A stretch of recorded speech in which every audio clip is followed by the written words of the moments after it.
Here we go! So this is Ken Bell. I'm one of the associate brand managers for Sonic Unleashed. As you can see here, the first level we're going to be hitting is Mazuri. It's based off of an African environment. But one of the great things is that you're going to be able to see Sonic doing one of the signature speed mechanics that he has never been able to do in the past, which is the Sonic Drift. And as you can see here, it allows us to maintain Sonic speed without really having to lose anything to the stop and go that he used to do in the past. One of the big improvements that we're making with Sonic Unleashed is going to be the seamless transition from 2D to 3D, as you can see here. Definitely something the fans have been asking for, and it's very reminiscent of Sonic on the days of the Genesis.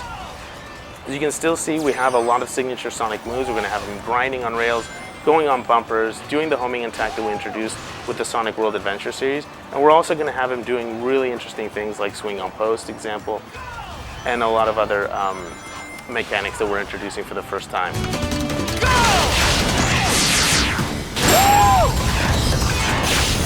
As you can see here, we're going right back into 3D, and you can see Sonic doing the quick step, which is going to be one of the new signature moves.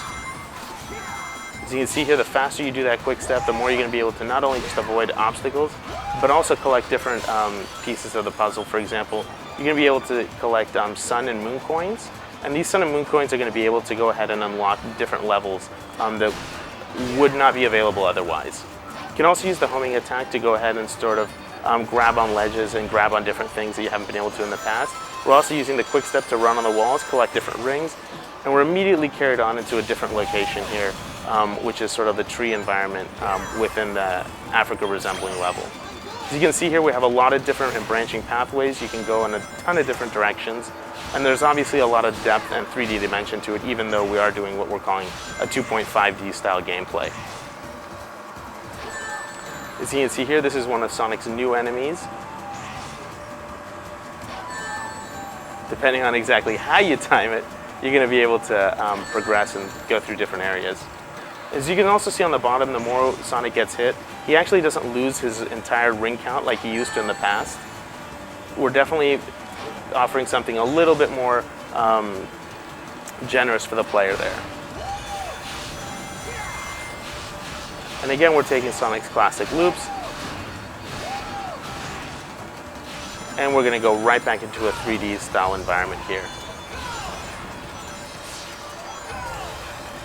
Now again, the sides, as you can see, there is going to be right over here. As you can see, there's the foot thing on the top. That means we're going to have environments where Sonic is going to actually have to slow down there. So you definitely want to avoid areas like that so Sonic can maintain his speed. Doing the boost, you can go up to 300 miles an hour, so again, you want to maintain that as much as possible. What we're seeing here is one of the branching pathways. If I get that correctly, I'd be able to go onto the top. Otherwise, I would have to go onto the bottom area and do a much more of a steep climb to get through here. The goal, of course, being here that you're going to have to climb through the tree top, and that's essentially where the goal for the level is. So again, the more you really boost, the more you're going to be able to access different parts, but also you're going to be able to take shortcuts and really cut down the time that you want. Again, as you can see here, we're doing a little bit more precision platforming. Again, another area and another feature that fans everywhere have really requested.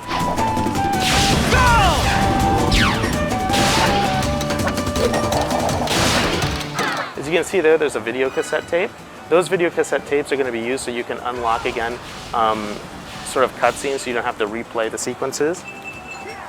And as you can see here, we get to the end of the level, and here's all the stats that you're going to be able to see once you complete the level. Obviously, we have time, rings, speed, and all these different things are going to be able to use to upgrade your character for Sonic.